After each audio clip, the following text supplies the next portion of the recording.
Beth ydy Billy Nomad yn Gymraeg? There's more a feel of the Netherlands here down in Exeter, I feel.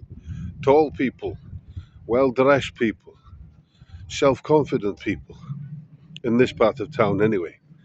But I would like to continue with a thought that just occurred to me, and the title of this video, A Tale of Two Cities in One City.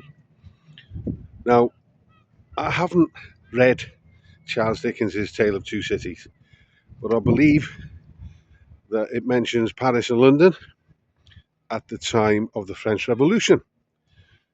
And apparently the British were so worried, the upper class was so worried that the French Revolution would be replicated in England, that the wealthy began to offer concessions to the poor.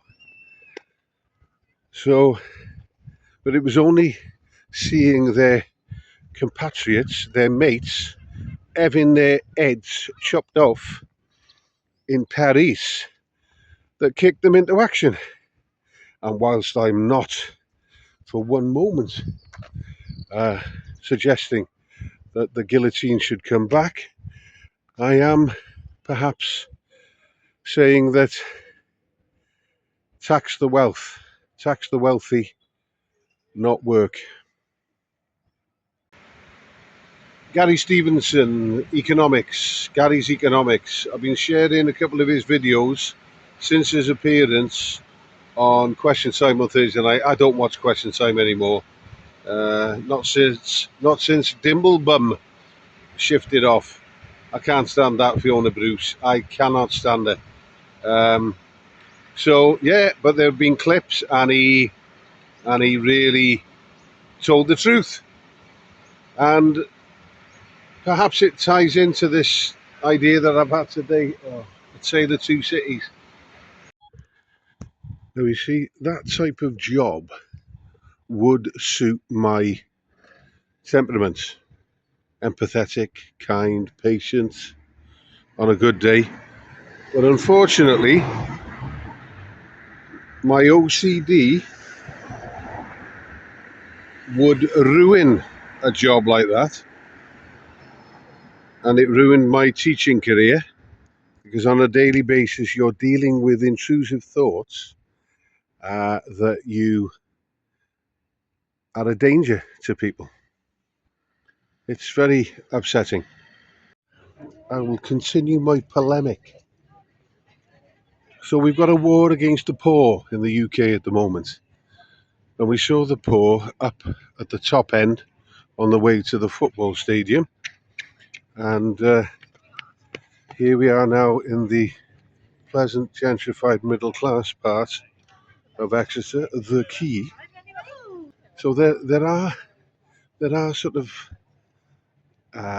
echoes, shadows of 18th century France.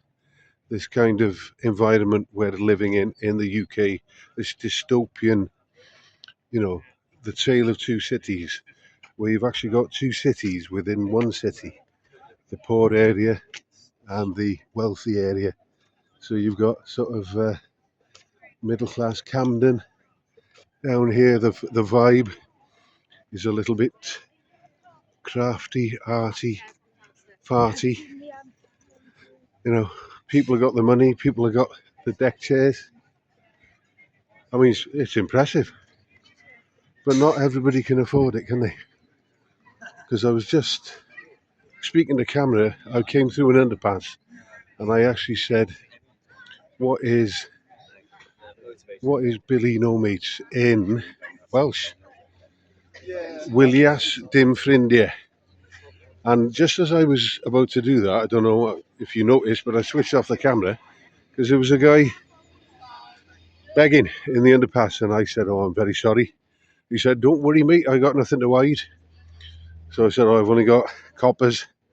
So I put about 10p in his pot. And he said, "Don't you ever apologise. Perhaps we should stop apologising for the state of Britain, because it's not us, is it? It's not us who's caused it. Taxing the wealthy and not work. And okay, you might say it's an excuse, it's a bit late in the day.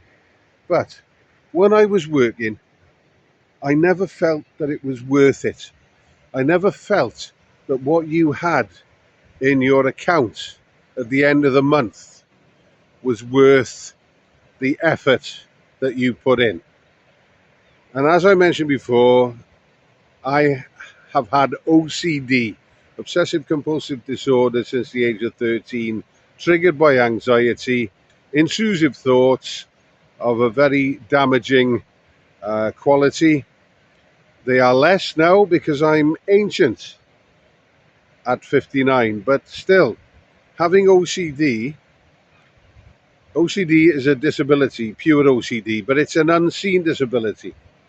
But they're not going to give you benefits for that because you can't prove that you've got it. It's not a visual disability, and we know where we are with this government now. Labour, the party of work, not workers. They've set their stall out, and we're going to have to try and dodge and weave and bob and all sorts with them. Show it as shit. Don't forget to return your poodles